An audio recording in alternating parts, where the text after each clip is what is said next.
అక్కడ లేని దాన్ని శాస్త్రం అక్కడి నుంచి గుర్తించదు. అక్కడ లోకంలో ఉండేదే శాస్త్రంలో చెప్తుంది. లోకంలో ఇట్లా ఉంది కాబట్టి శాస్త్రంలో ఉంటుంది. లోకంలో ఉండేదానికంటే కొంచెం విపరీతంగా కూడా శాస్త్రంలో ఉంటుంది. అప్పుడు సూత్రకారులు కానీ వాక్యకారులు కానీ ఏదో ఒక వచనం చెప్తారు, ఇంకో సూత్రము వాక్యం చెప్తారు. లోకంలో ఇలా ఉంది కానీ ఇక్కడ ఇలా ఉండదు అని చెప్తారు. అలా చెప్పకపోతే లోకంలో ఏదైతే ఉంటుందో అవన్నీ శాస్త్రంలో కూడా ముందు చేస్తాయి. ఈ తగ్గి తెలుగు అంటే ఈ మనం అప్రయత్నంగా ఒక ప్రాతిపదికని ఒక ప్రత్యయంతో కలిపేసి ఒక కొత్త అర్థాన్ని చెప్తాము. అలా కొత్త అర్థాన్ని చెప్పడంలో ఉపయోగపడేటటువంటి ఒక అక్షరము తగ్గితము.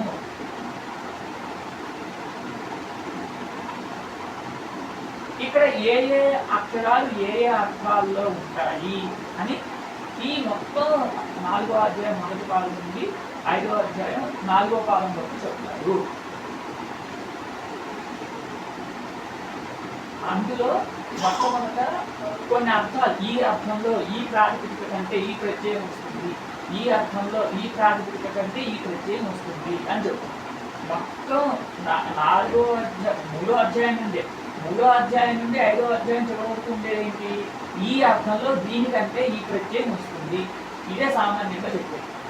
ఈ అర్థంలో ఈ ప్రత్యయము దీనికంటే. ఈ 3వ అధ్యాయం మొదటి దగ్గర నుంచి 5వ అధ్యాయం చివరి వరకు గుర్తుపెట్టారు. ఈ ప్రత్యయము దీనికంటే వస్తుంది, ఈ అర్థంలో వస్తుంది.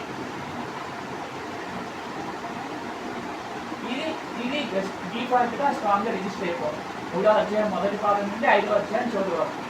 3వ అధ్యాయం మొత్తంలో ధాతువు అనే దానికంటే ఈ అర్థంలో ఈ ప్రత్యయం వస్తుంది.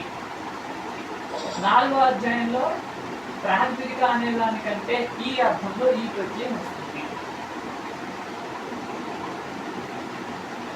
ఇది డిఫాల్ట్గా. కొన్ని చోట్ల విశేషాలు ఉంటాయి, అక్కడక్కడ విశేషాలు ఉంటాయి, అక్కడ మనం వాటిని మార్చుకోవాలి. ఇది డిఫాల్ట్గా ఉంటే అర్థం ఇక్కడ 3వ అధ్యాయం నుండి 5వ అధ్యాయం. ఇప్పుడు ఇక్కడ 4వ అధ్యాయం తగ్గితల్లో మొదలుపెట్టి మొట్టమొదట అపత్యం అనే అర్థాన్ని చెప్తుంది. అపత్యం అంటే సంతానం, సంతతి అని అర్థం. దీని యొక్క సంతానము అనే అర్థంలో ఈ ప్రాతిపదికల కంటే ఈ ప్రత్యయాలు వస్తాయి అని మొత్తం ఈ 4వ అధ్యాయం మొదటి పాదం మొత్తం ఇదే ఉంటుంది. ఎక్కడి నుండి తస్యాపత్యం దగ్గర నుండి. తస్యాపత్యం చదవ గుర్తుందా? తస్య అపత్యం అంటే ఇతని యొక్క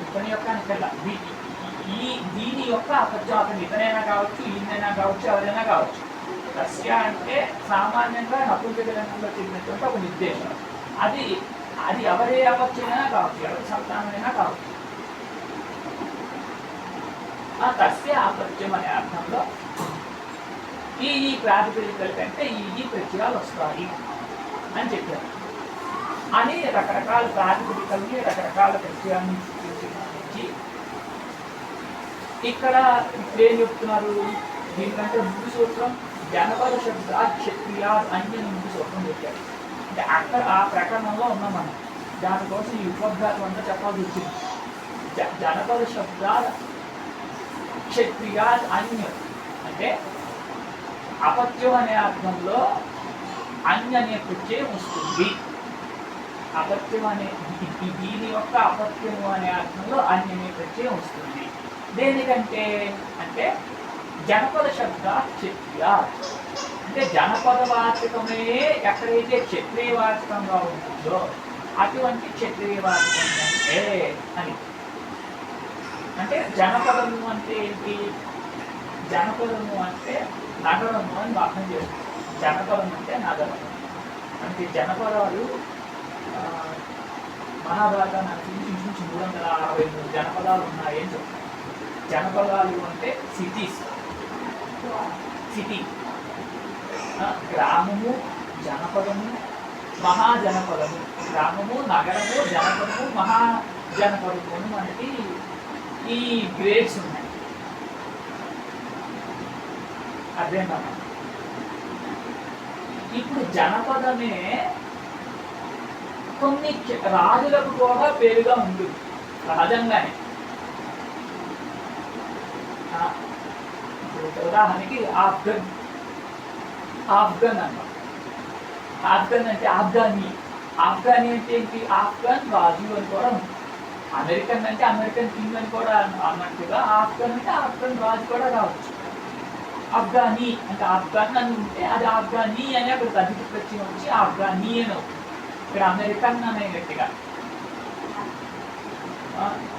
ఇలా చాలా తేడాలు ఉంటాయి. ఇప్పుడు ఉదాహరణకి స్పానిష్ తీసుకున్నాం అనుకో, స్పానిష్కి తగ్గిత ప్రత్యయం చేస్తే ఏమవుతుంది చెప్పు?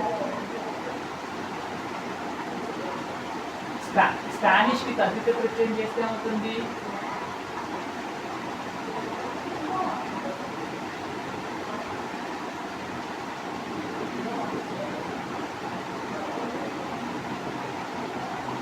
స్పానిష్ అనేది లాంగ్వేజ్, కానీ అది పీపుల్ చెప్పడానికి వచ్చినప్పుడు ఏమైపోతుంది? అది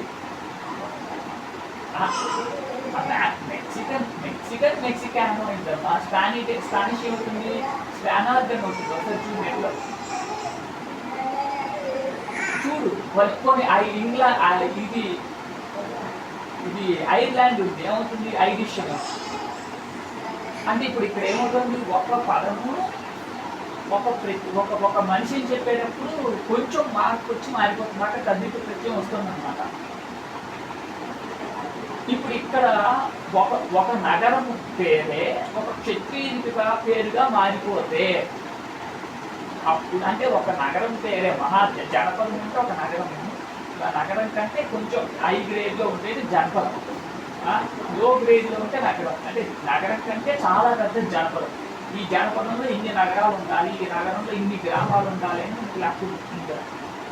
ఈ జనపదమే కనుక ఒక క్షత్రియుని చెప్పేటట్లయితే ఆ క్షత్రియుని యొక్క అపత్యం సంతానం అనే అర్థంలో అన్య అనే ప్రత్యయం వస్తుంది అని ముందు చెప్పారు. జనపద శబ్ద క్షత్రియ అన్య అని చెప్పారు. అది చెప్పిన తర్వాత ఇప్పుడు ఆ ప్రకరణంలో ఉన్నాం. ఈ జనపద శబ్ద క్షత్రియాద్ అనేది ఈ సూత్రంలోకి దీని తర్వాత సూత్రాల్లోకి చాలా చోట్ల వెళ్తుంది. అది ఇక్కడికి మగధ కళింగ సూర మసాద్ అన్న అనేది కూడా వచ్చింది. నేను ఈ జనపద శబ్ద క్షత్రియాద్ అని వచ్చింది. అంటే జనపద శబ్దమే క్షత్రియ శబ్దాచకంగా అయినప్పుడు అది కనుక ఆ జనపద శబ్దం కనుక మగధ అని కానీ కళింగ అని కానీ సూరమస అని కానీ అయినట్లయితే ఈ జనపద వాచైనటువంటి క్షత్రియ వాచకాల కంటే అపత్యం అనే అర్థంలో అన్న అనే ప్రత్యయం వస్తుంది అని అర్థం. ఇక్కడ ముందు అవుతుంది ద్వెన్యన్ అంటే అక్కడ పదచ్ఛేదం ద్యచ్ అన్నమాట. ద్యచ్ మగధ కళింగ సూరమసాత్ అన్న. ద్వెచ్ అంటే అర్థం ఏంటి? ద్వౌ అతో యస్మిన్ తత్. ద్వౌ అంటే రెండు అచ్చులు ఉన్నది. రెండు అచ్చులు ఉన్నది ఏంటది? ప్రాతిపదిక. ఈ ప్రాతిపదిక అనేది అధికారంలో ఉండగా 4వ అక్షరం మొదటి పాదం ఉంది, అలా అది ఇక్కడికి అన్వయిస్తుంది. అప్పుడు రెండు అచ్చులు ఉన్నటువంటి ఏదైతే ప్రాతిపదికో, లేదా మగధ అనే ప్రాతిపదిక, లేదా కళింగ అనే ప్రాతిపదిక, లేదా సూరమస అనే ప్రాతిపదిక, ఈ ప్రాతిపదికల కంటే ఇవి క్షత్రియవాచకాలు అయ్యి దాని జనపదవాచకాలు అయినప్పుడు అపత్యం అనే అర్థంలో అవుతాయి. అన్న అనే ప్రత్యయం వస్తుంది అని అర్థం.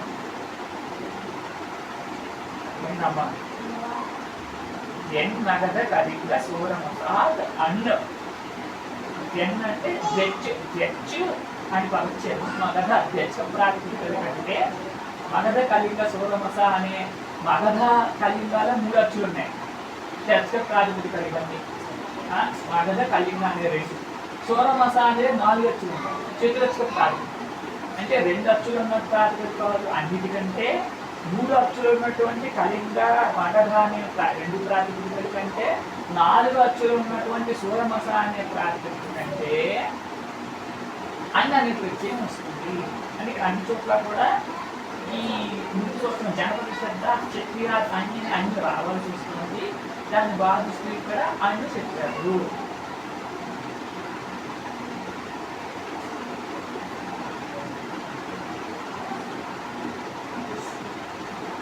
ఇక్కడ వాక్యాలు చూస్తున్నారా? వాక్యాలు చూడట్లేదా?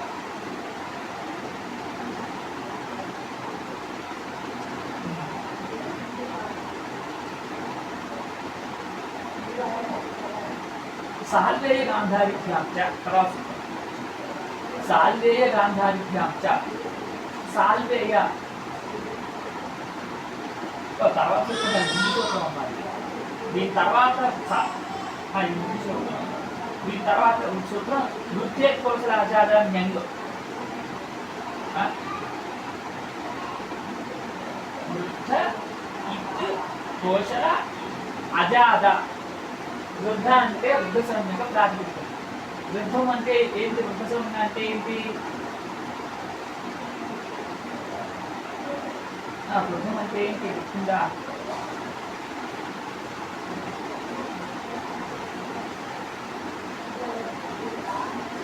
వృద్ధం అంటే ఏంటమ్మా?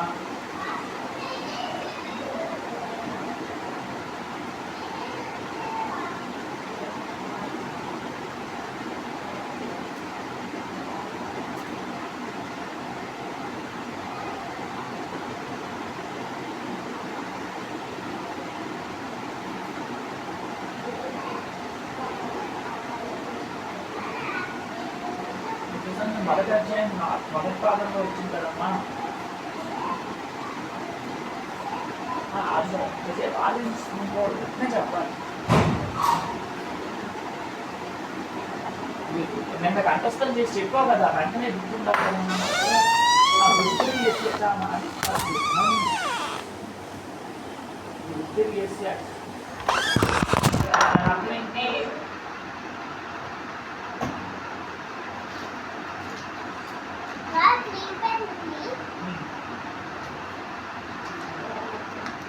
అది వృద్ధం.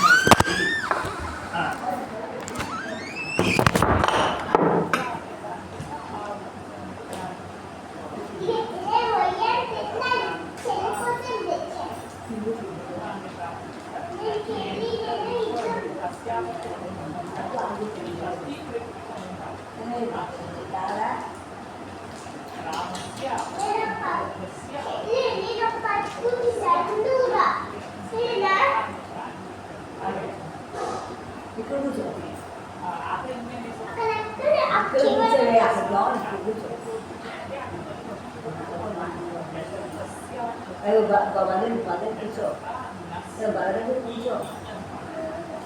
ఇద్దరు అది అలాగే ఇద్దరు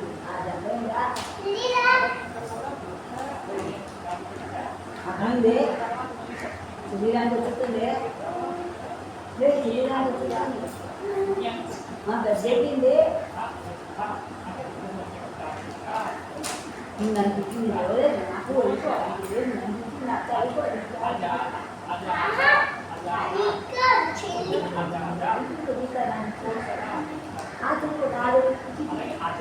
దానికి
బాగుంది ఇంతలే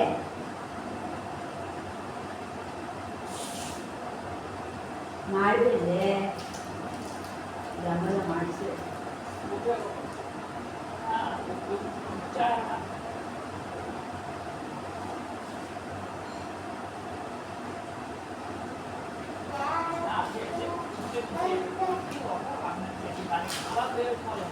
ಅಲ್ಲ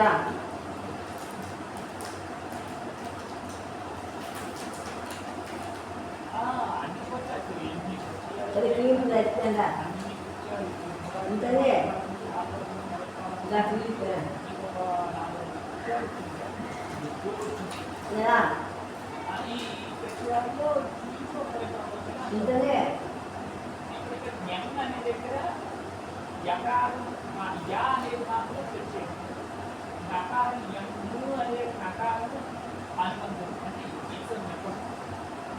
అలాగే ఆదిగా ఉండే జ్ఞాకారం చౌక యా అంటే ఇప్పుడు ఈ శ్లోకంలో నేహా దగ్గర నకారం వద్ద ఉంటుంది యా అంటే అంటే రెండు చోట్ల జ్ఞానం ఉంటుంది కానీ అనుబంధాలు వేరేగా ఉన్నాయి ఈ అనుబంధానికి ప్రత్యేకంగా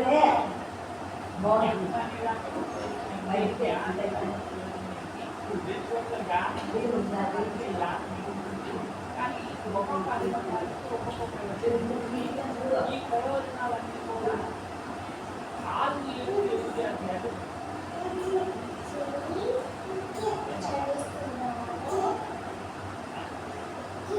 ఇక్కడ ఎందుకు చెప్తారు అని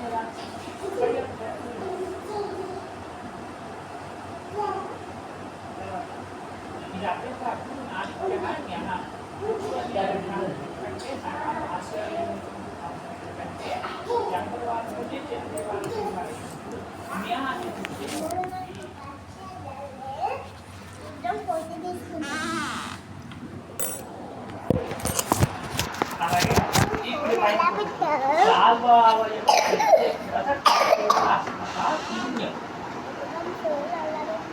సాల్వావయవ ప్రత్యగ్రత కలకూట అస్మకాతిన్యం ఎస్ అవును ఇప్పుడు లాస్య సూత్రం చదివి తనే అర్థం చెప్పలేదా నువ్వు చదివేదాన్ని వాళ్ళు ఎట్లా చేశారు మీరు అయితే నువ్వు చదివి చెప్పు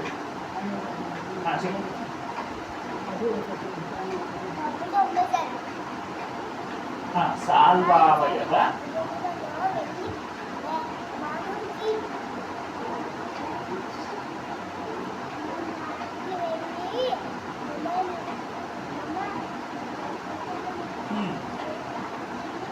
అర్థం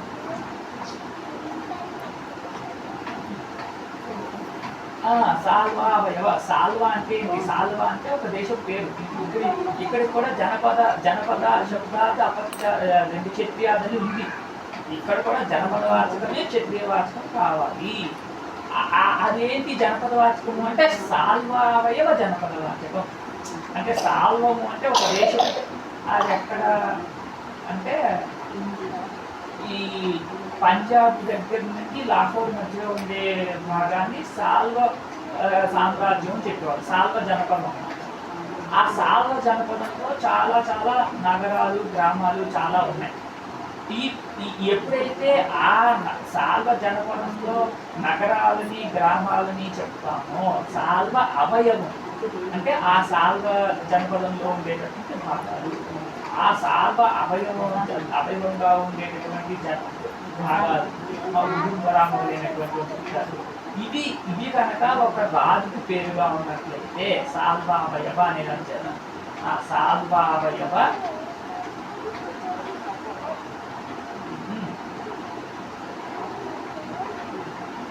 ప్రత్యేకత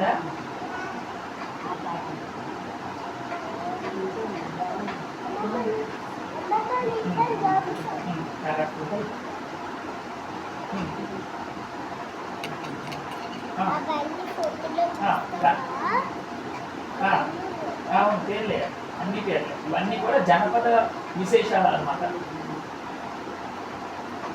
ఇవన్నీ హిస్టారికల్గా ఇవన్నీ మనకి ఉన్నాయమ్మా.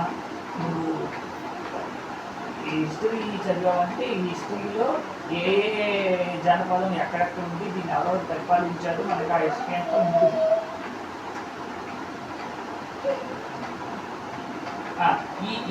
ఈ జనపదాన్ని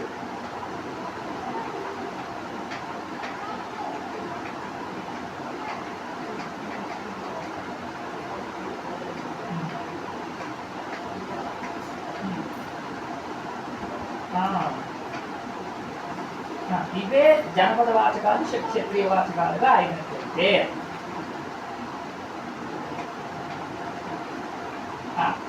ఇప్పుడు ఏ తర్వాత చూద్దాం.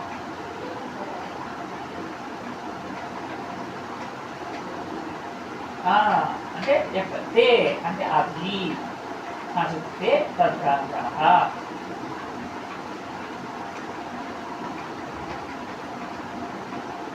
ఏవి అంటే జనపద క్షత్రియారణ్య అనే దగ్గర నుండి ఇక్కడ వరకు, అంటే ఎక్కడ వరకు సాల్వావయవ ప్రత్యేకత వరకు ఏవైతే చెప్పారో ప్రత్యయాన్ని వచ్చిందా ప్రత్యయాలు అంటే ప్రత్యయాలు తే అనే దాని చేత తే ప్రత్యయ అన్నమాట. ప్రత్యయ అనేది అధికారంగా వచ్చింది, అది దీనికి అదేంటి సంబంధించింది. తే అనే దాని చేత ఏంటి ప్రత్యయాన్ని గ్రహించాలి. తే ప్రత్యయా తద్రాజా అంటే తద్రాజా అనే పేరుని పొందుతాయి. ఈ ప్రత్యయాలకి తద్రాజ అనే పేరు. తద్రాజ ప్రత్యయాలు. తద్రాజ అంటే ఇది కూడా మంచి సూటబుల్ నేమ్. ఎట్లా అంటే తద్రాజ, తత్ అనే దాని చేత ఆ దేశము, ఆ దేశ పేరే ఆ రాజు పేరు కాబట్టి దీనికి తద్రాజ అనే పేరు పెట్టారు ఈ ప్రత్యయానికి. అర్థమైందమ్మా? ఆ జనపద వాచకమే క్షత్రియ వాచకము. ఆ జనపద వాచకమే క్షత్రియ వాచకం అయినప్పుడు ఆ ప్రత్యయానికి తద్రాజ అనే పేరు.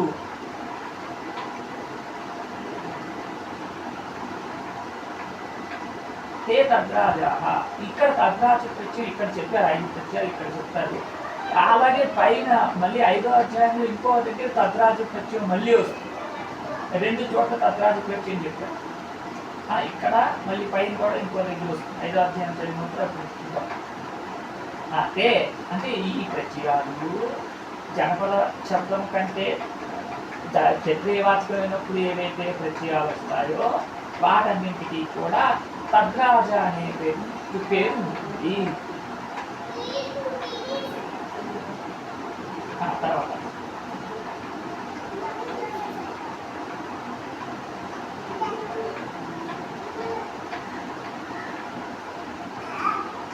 కంబోడియాలు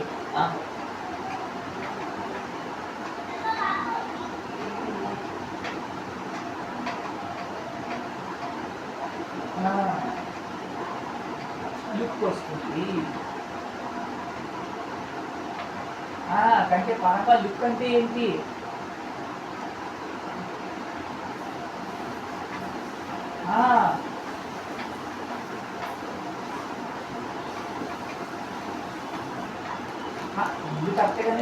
కన్ఫ్యూజన్. కంబోజా అనే ప్రాతిపదిక కంటే లుక్ పరంగా ఉండే ప్రత్యయానికి లుక్ వస్తుంది అని చెప్పాలి. అది ప్రాతిపదిక దేనికి లుక్ వస్తుంది?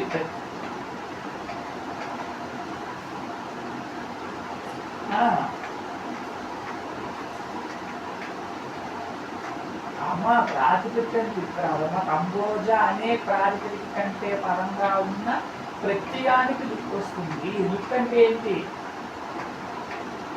అవును, ఏ లోపం? అన్ని లోపాలకి లుక్ అని కాదు పేరు. ప్రత్యయస్య లుక్ స్వరూపః, ప్రత్యయస్య లోపః. అక్కడికి ఆదర్శన లోపం నుండి లోపం అనే రంగులో వచ్చింది. అప్పుడు ప్రత్యయస్య లోపః, ప్రత్యయస్య ఆదర్శనం అంటే ప్రత్యయానికి వచ్చేటటువంటి ఆదర్శనము లుక్ అనే పేర్లను పొందుతుంది. అర్థమైందమ్మా? ఇక్కడేంటి? కంబోజా అంటే కంబోజా అనే ప్రాతిపదిక కంటే పరంగా ఉన్నటువంటి ఈ తద్రాజ ప్రత్యయానికి వస్తుంది.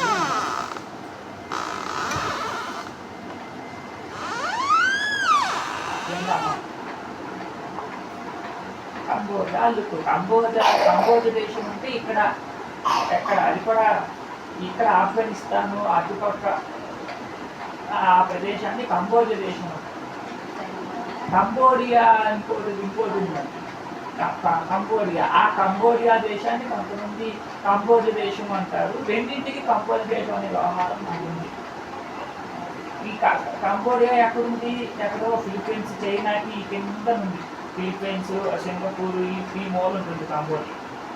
ఈ పైన పంజాబ్ అవతల ఆఫ్ఘనిస్తాన్కి, పాకిస్తాన్కి ఆ బార్డర్స్లో ఉండేది కంబోడియా. ఏంటి? కంబోజా అనే దేశవాచకమే క్షత్రియ వాచకంగా అయినప్పుడు ఏదైతే ప్రత్యయం వస్తుందో దానికి లుక్ వస్తుంది.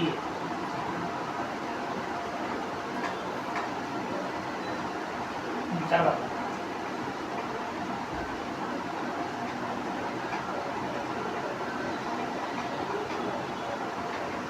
కాలింపు ఎప్పుడు వచ్చింది?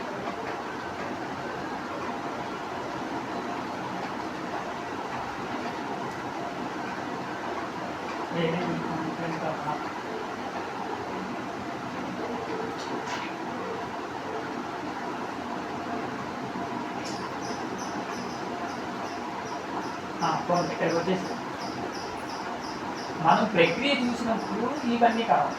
ప్రత్యయ సులుచుక ప్రత్యయ లక్షణం అవన్నీ మనం ఒక శబ్దాన్ని తీసుకుని ఆ శబ్ద ప్రక్రియ సాధనం అనేది ఉంటుంది. అది ఎక్కడ? ఫస్ట్ ఫ్లోర్ కట్టడం లాగా, first floor, second floor, walls అవన్నీ కట్టినప్పుడు అదంతా. ఇప్పుడు మనం బేస్మెంట్లోనే ఉన్నాం కాబట్టి అదంతా పెడతాం.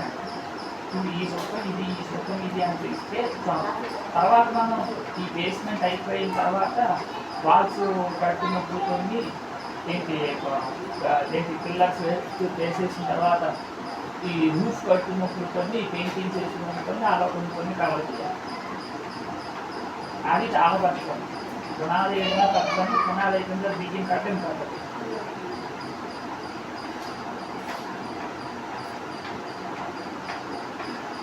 కంబోజా తర్వాత చూద్దాం.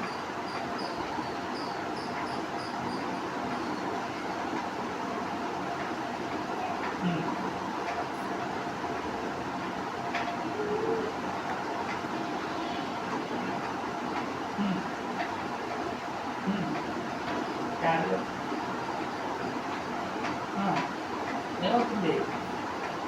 అనుభూతి చూడు, ఏమనుభూతిగా వచ్చింది? లుక్ అనేది అనుభూతిగా వచ్చింది.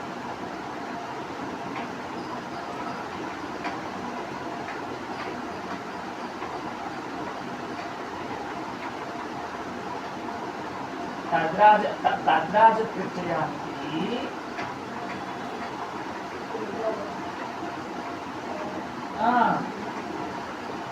లుక్ వస్తుంది. ఎప్పుడు?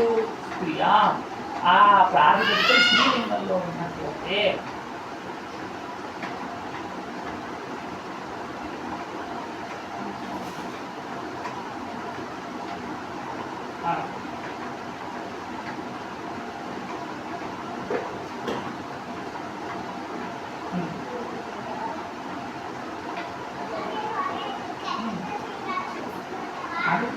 అనుకూలించు చాలా అర్థం తీసుకోతుంది.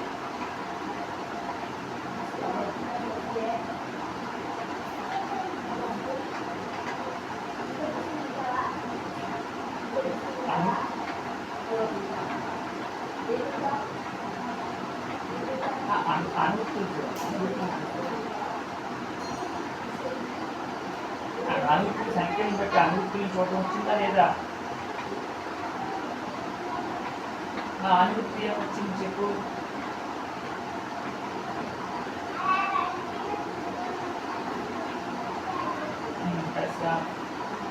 అవన్నీ ఉత్సర్గంగా ఉన్నాయి. ఇక్కడ మాత్రం ప్రత్యేకంగా వచ్చేది ఏంటి? యుక్ అనేది అనుభూతిలో వచ్చింది. యుక్ అనేది అనుభూతిలో వచ్చింది. యుక్ వచ్చింది దేనికి? ప్రత్యయానికి. ఆ ప్రత్యయం ఇంకా ఏమన్నా వచ్చింది?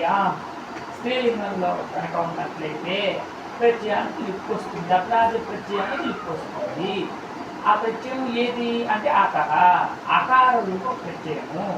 ఆ ప్రత్యయం కనుక ఆ అనేటట్లయితే అంటే ఏంటి? అచ్చు ప్రత్యయం, అన్ను ప్రత్యయం. జనపద క్షత్రియాలు అన్య అనేది ఒక ప్రత్యయము, ఆకార ప్రత్యయము. అలాగే జన్మ అభికలింగ సూర్యమసాది అన్న అనే ప్రత్యయం ఇంకొక ప్రత్యయం. ఈ అన్ను అనే ప్రత్యయాలకి లుక్ వస్తుంది అని. అంటే ఈ రెండు మాత్రమే ఆకారంగా ఉండే ప్రత్యయం. మిగిలినవి న్యహ, న్యంగ్, ఇవన్నీ కూడా ఈన్యు అనే దగ్గర ఆకారం మాత్రం ప్రత్యయం.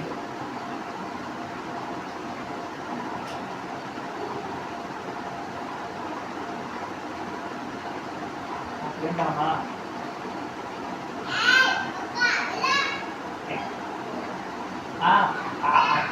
అతహ అంటే ఏంటి? అతహ అంటే ఇక్కడ అకారమే, అకార ప్రత్యయానికి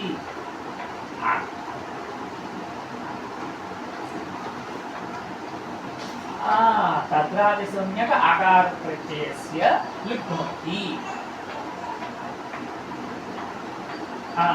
ఇప్పుడు ఈయని కానీ న్యా అని కానీ న్యంగ్ అని కానీ అకార ప్రత్యయాలు కావు. అందుకని అక్కడ వాటికి దుక్కు రాదు. తర్వాత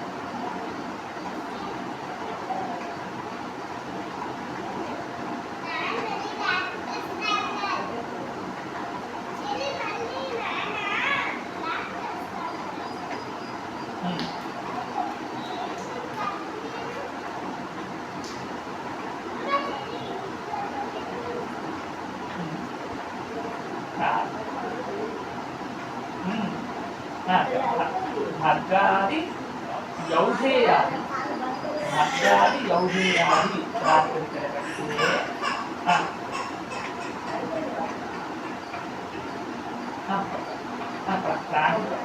కవికలిపి అని చెప్పుకోగలన్నా యౌధేయ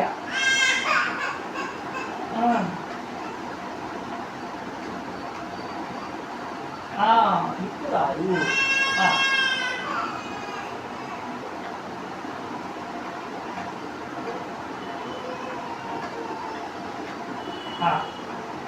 తర్వాత చివరి పంక్తి చెప్పేసి చివరి పంక్తి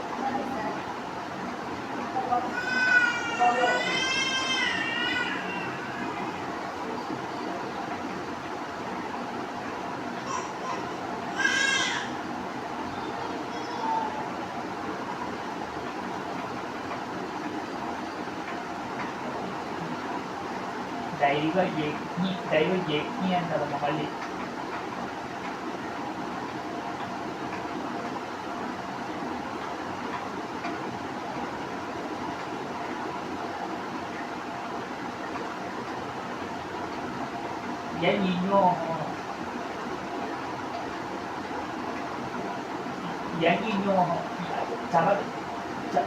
చలకు పంచమానం ద్వ్యచోః మహాకులాన్ మనోజాతౌ షోడశ.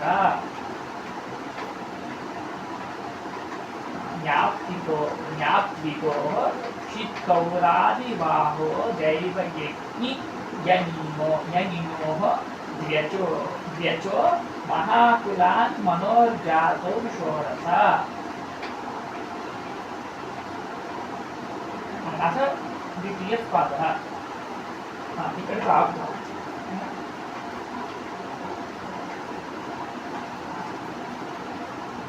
నువ్వు ముందు సూత్రాలు కొంచెం కొంచెం గట్టి చేసుకోవాలమ్మా. ఇంకా గట్టి చేయాలంటే స్ట్రాంగ్గా లేవు.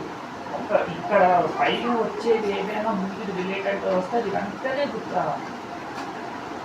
అది లేట్ అవ్వకూడదు. మళ్ళీ బాగా చదువు బాగా రావాలి. దీనికి ఇంకొంచెం ఒక లాస్ట్ ఒక ఎక్సెల్ షీట్ ఒకటి చేయించాను. ఆ ఎక్సెల్ షీట్ నీకన్నా షేర్ చేసిందా లాస్ట్ ఇయర్?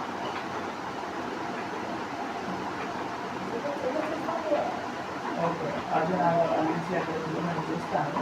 దాంట్లో అన్ని తను అనర్జీ చేసిన తను గుర్తులేదు, కానీ చేసినంత వరకు నీకు ఉపయోగపడుతుంది. చెయ్యండి, నువ్వు చెయ్యాలి. చేయాల్సింది ఏంటి? అర్థాధ్యాయులు ఏ భాగం ఎక్కడుంది, ఏ అర్థాలు ఎక్కడెక్కడ ఉన్నాయి, ఒక్కొక్క భాగంలో ఏ విషయాలు ఉన్నాయి అనే దాని మీద ఇప్పుడు స్ట్రాంగ్గా గుర్తుపెట్టుకోవాలి. ఇప్పుడు ఉదాహరణకి చి ప్రకరణము అంటే వెంటనే ఈ చి అని ఎక్కడ వచ్చింది, ఈ ప్రకరణాల్లో ఏ ప్రక్రియలు చెప్పారు అని వెంటనే గుర్తు రావాలి. చి ప్రకరణం ఎక్కడొచ్చింది?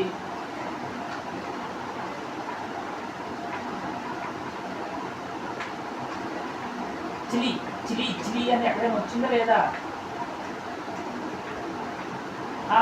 అది ఎక్కడొచ్చింది?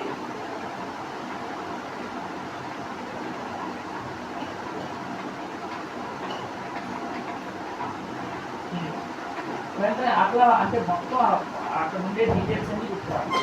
అది ఎక్కడ వచ్చింది, అక్కడ ఎన్ని ప్రత్యయాలు ఉన్నాయి, అవన్నీ అంటే ప్రకరణాల్లో గుర్తుంటారు. అప్పుడు మనకి బేస్మెంట్ స్ట్రాంగ్గా ఉంటే తర్వాత మనం బాగా పైన ఇంకా బాగా చదవడం, ఇంకా బాగా నేర్చుకోవడం గుర్తుంది. ఇప్పుడు మళ్ళీ మీకు స్కూల్ ఎందుకంటే ఎప్పుడన్నారు? August 15th, August 12th. ఈ లోపల మళ్ళీ నువ్వేదో డాన్స్ ప్రాక్టీస్ ఏదో చెప్పారు అమ్మగారు.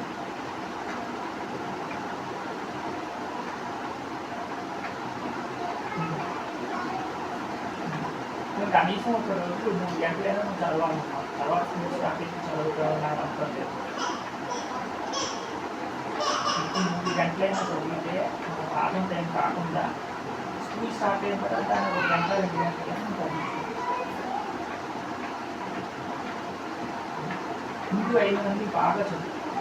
నాకు కావాలంటే టైం చేద్దాం. ముందు బాగా చదువు. ఎక్కడైనా అర్థం కానప్పుడు ముందు వాటిల్లో ఏదైనా అర్థం అవ్వాలంటే అడుగు, లేకపోతే పర్వాలేదు. మీరు అర్థం చేసుకుంటామంటే అడగక్కర్లేదు. రేపు ఎప్పుడు చేస్తావు?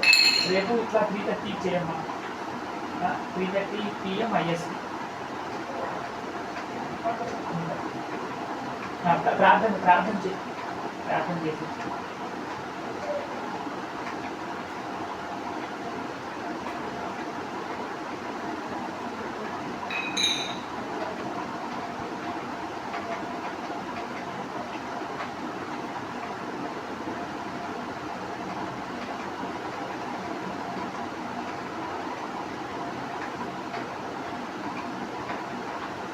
చూద్దామా తెచ్చు.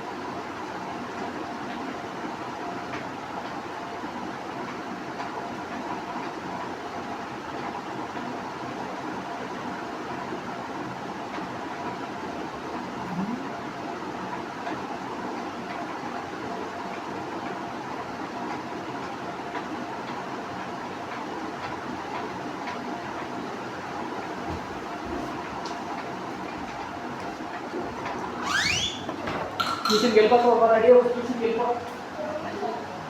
వెళ్ళు, ఏమైంది? బాగానే ఉన్నా కదా?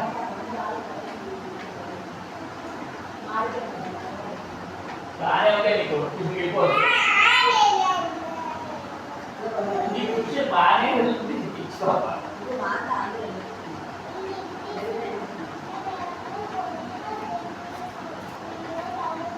మరి నువ్వు ఆ గంట చదవకు,